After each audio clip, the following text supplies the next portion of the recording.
Welcome to Mind Matters channel. Uh, Today we are going to learn about memory. So the memory. So today we are breaking down one of the most powerful system inside your brain, memory. How you take in the information, hold it, store it, and pull it back when you need it. This is memory part 1. So the learning object is to understand the structure of the brain and how it sustains memory processing. Describe the multi-store model, which is sensory register, short-term memory, long-term memory. Explain the process of attention, rehearsal, and retrieval. Apply the model everyday example and evaluate the uh, multi-store model strengths and the weakness. So we all have memory, isn't it? So what do you think? Can you able to see memory? We can't see the memory, isn't it? Like it is there. The memories are always saved in a certain part of the brain, but you can't see the memory, isn't it? So, so memory is a simple at its core. You encode information, you store it, and you retrieve it.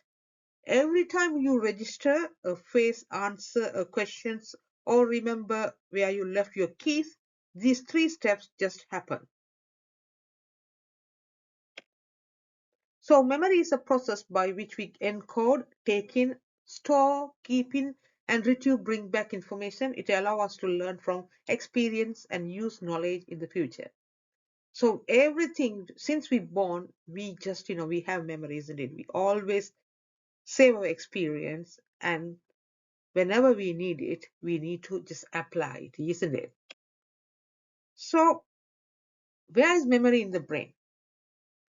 So it is not one spot, it is a network. So I'm just giving you the 4 main part where the memory was normally used to save, right? So the hippocampus build new memories, especially facts and the events. So the next one is I can point it out, amygdala. So which is gives memories, emotions, which is why emotional movement stick, like add emotions meaning to memories. It's like emotional moments are always stick in our memories, isn't it? The next one is cerebellum and basal ganglia, involved in procedural memory, skills like riding a bicycle or playing a piano. So those skill based activities are always saved in cerebellum and basal ganglia. And so the next one is the prefrontal cortex, help with the working memory, holding information temporarily, like solving math problem, right? So any problem, problem solving, then obviously the prefrontal cortex is the place. The memory is always there. So so it's obviously working memory is called, right?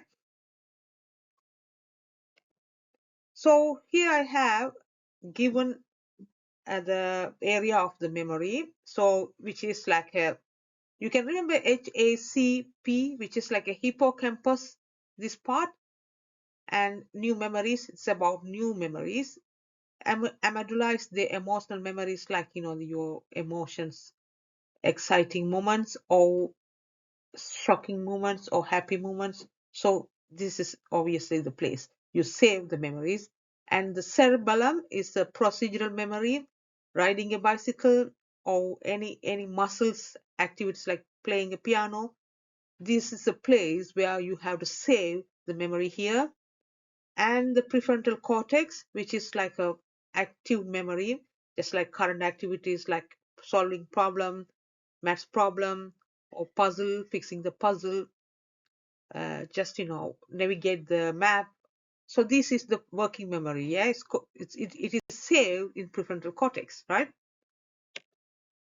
So I have given here the white sheet, and you obviously know where to mark it. Okay, so we can remember like this, isn't it? This way.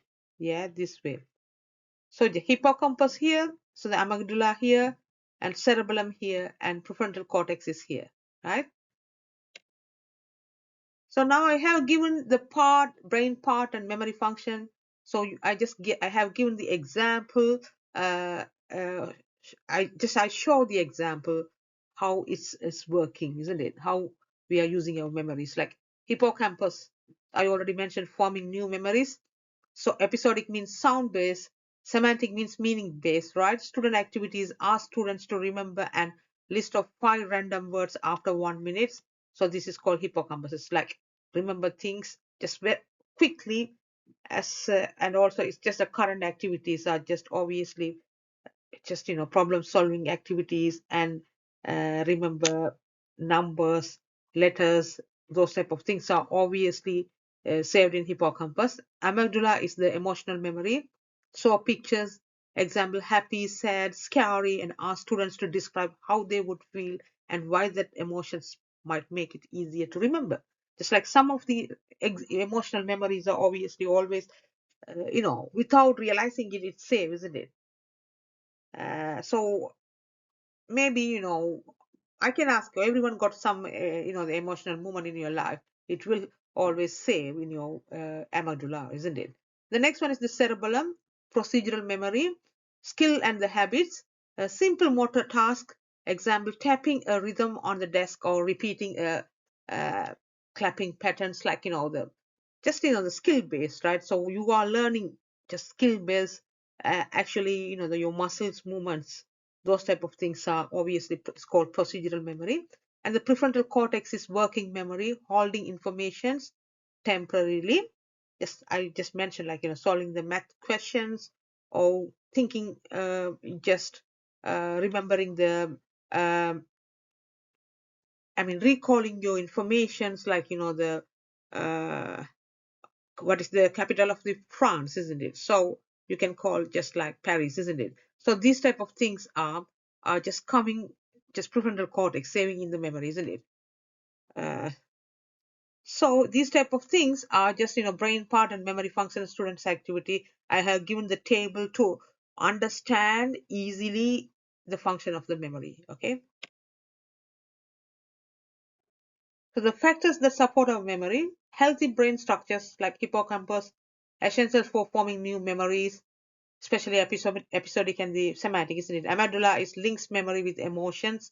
Emotional events are remembered better.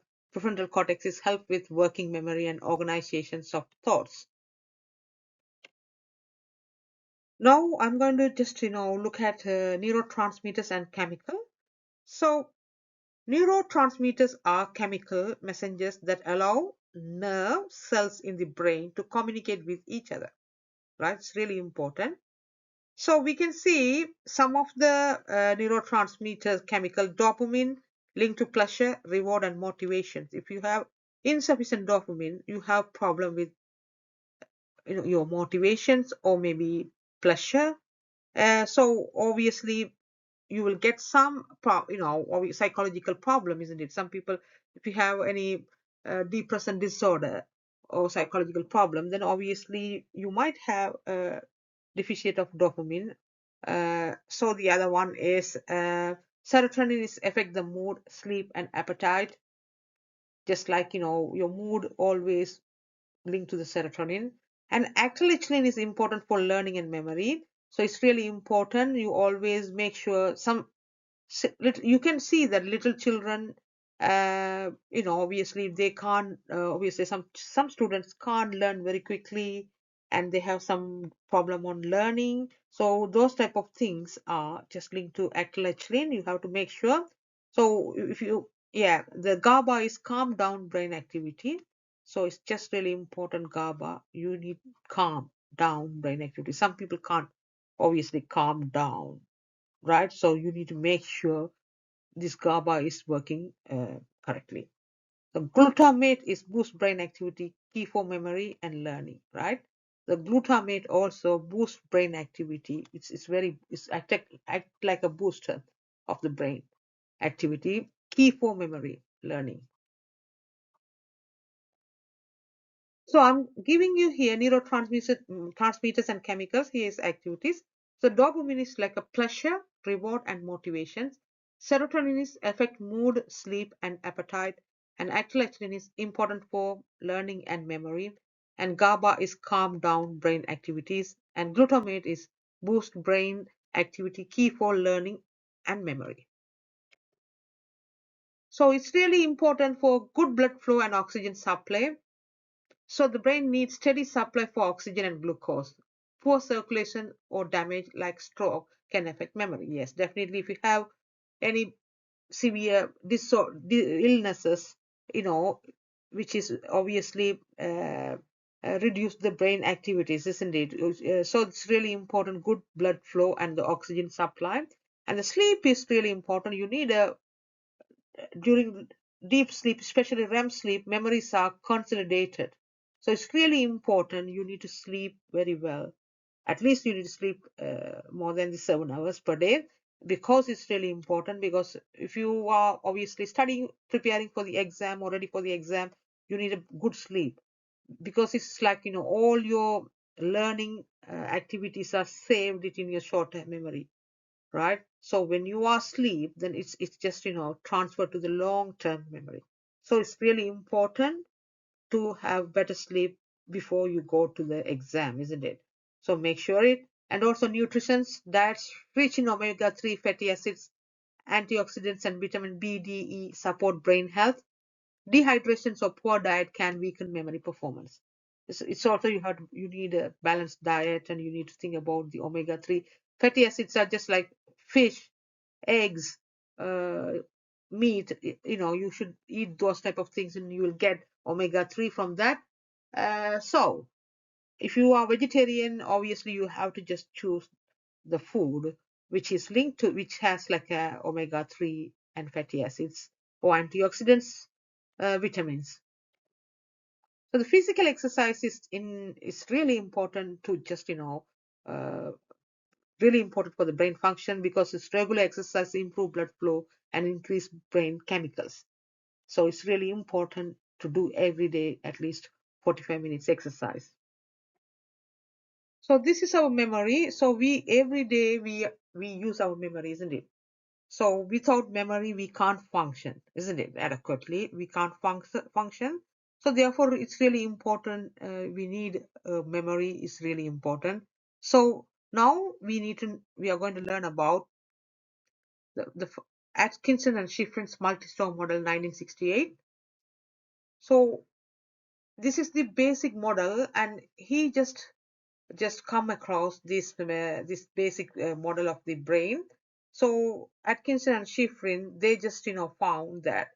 So we all have like a the sensory register. So sensory register means just like we got all the information from our external world, isn't it? So smell, taste, environmental stimuli. So use our senses to just get the information, right? But we have to attention, isn't it? We have lots of information, but we need to make sure it, isn't it?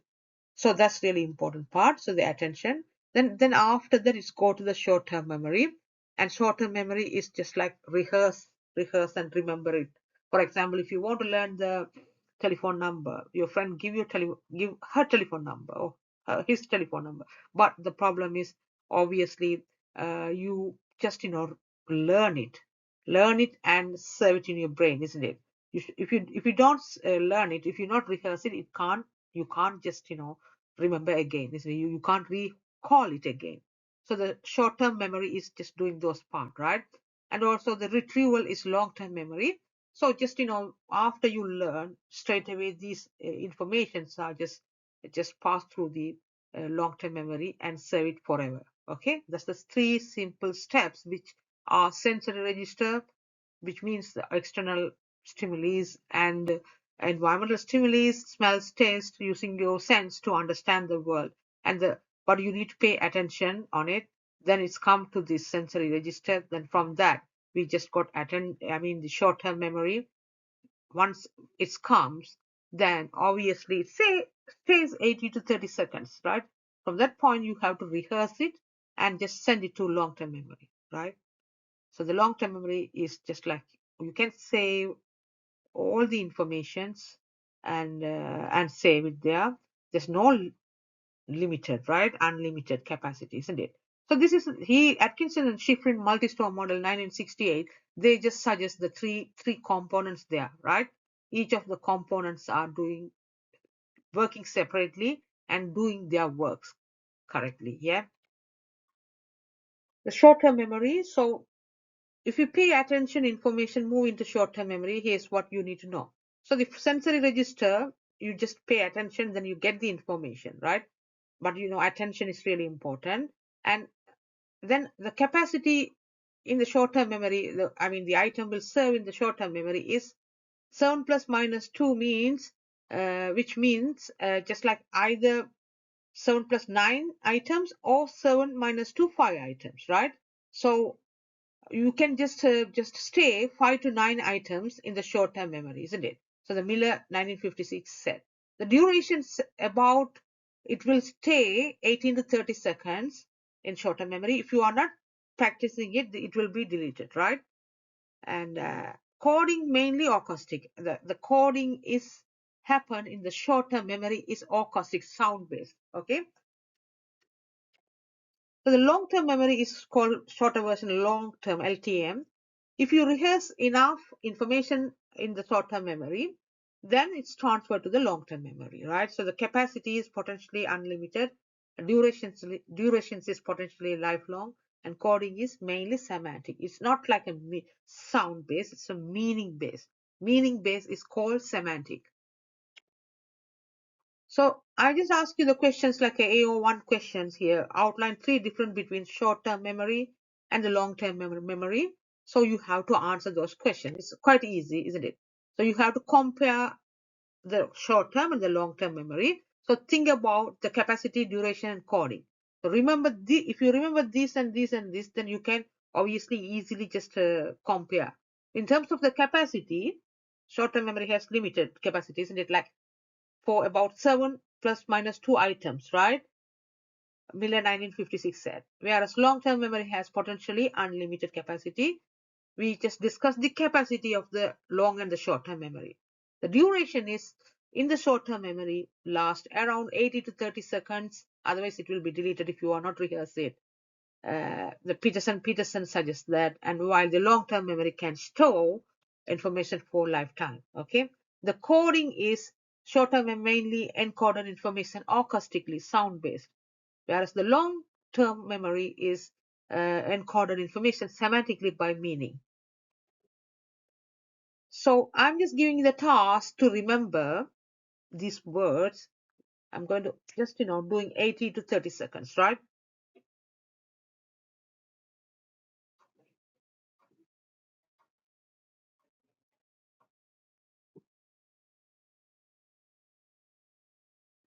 So I can just read strengthen the weakness of the MSM model.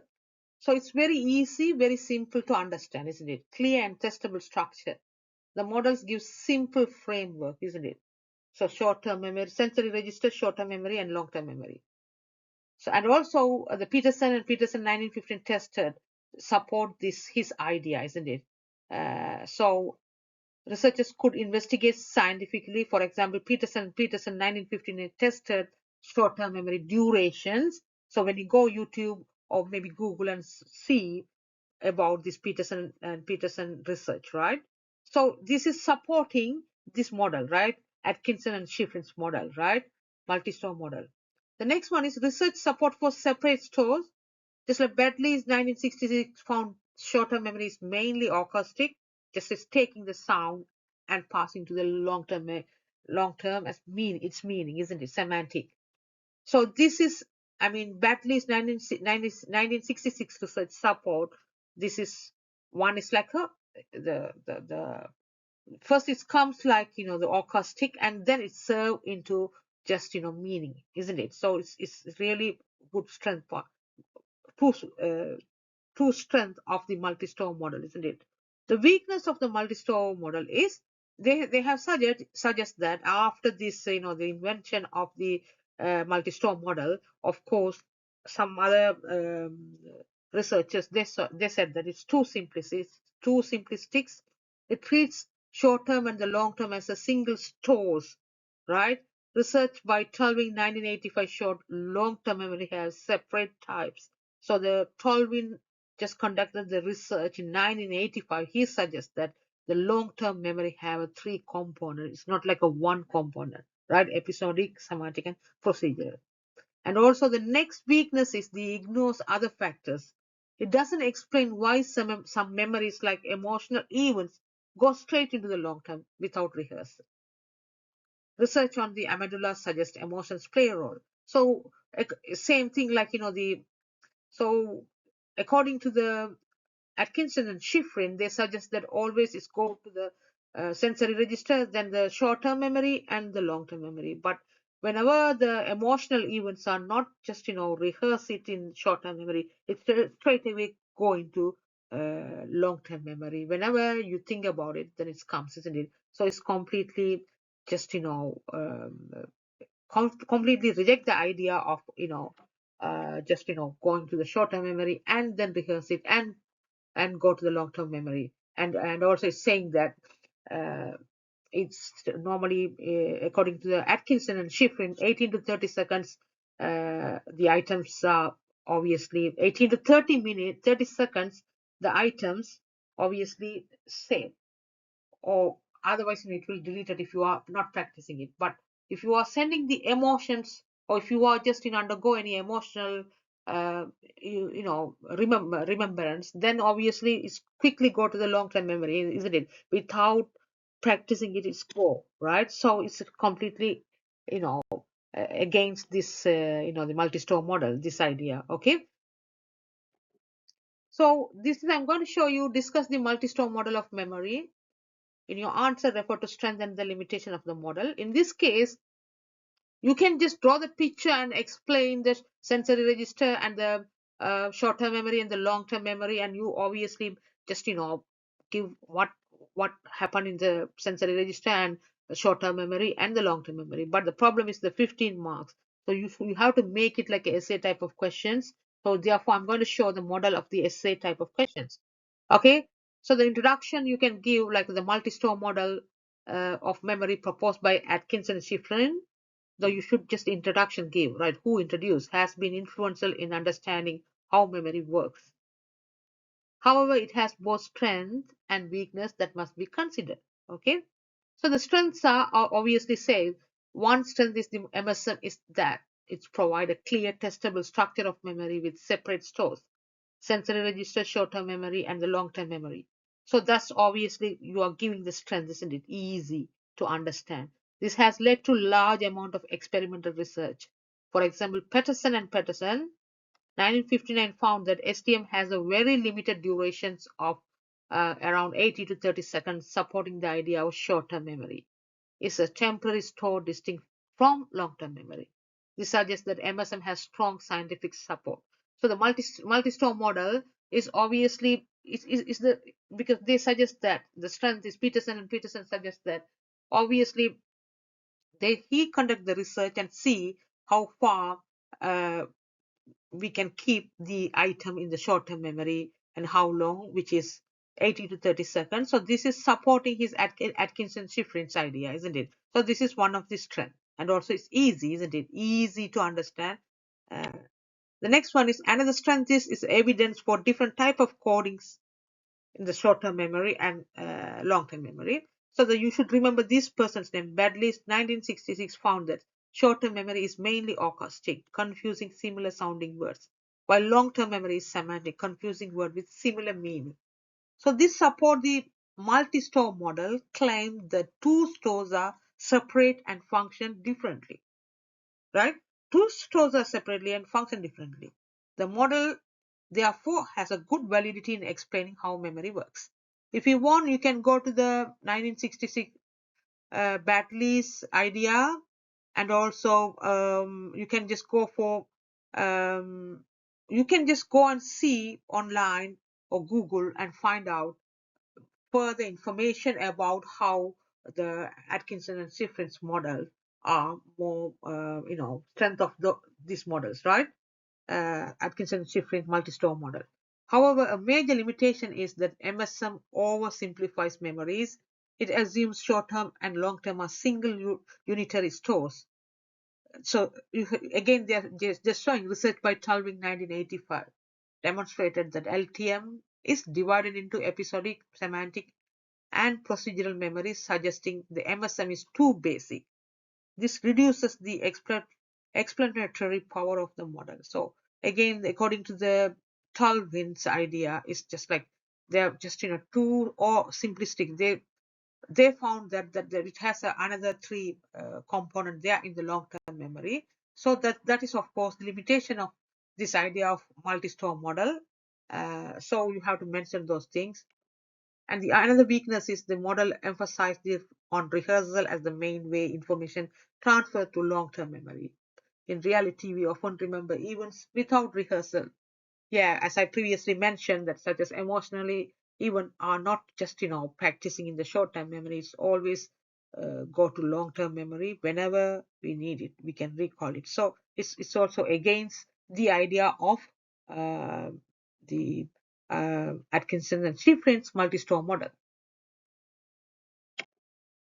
The conclusion is multi-store model was important in shaping memory research and has strong supporting evidence for the existence of different stores.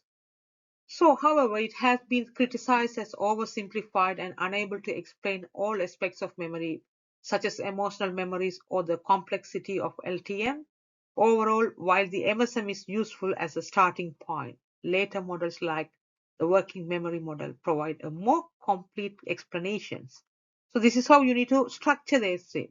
First of all, give the introduction and explain the strength of the multi-store model.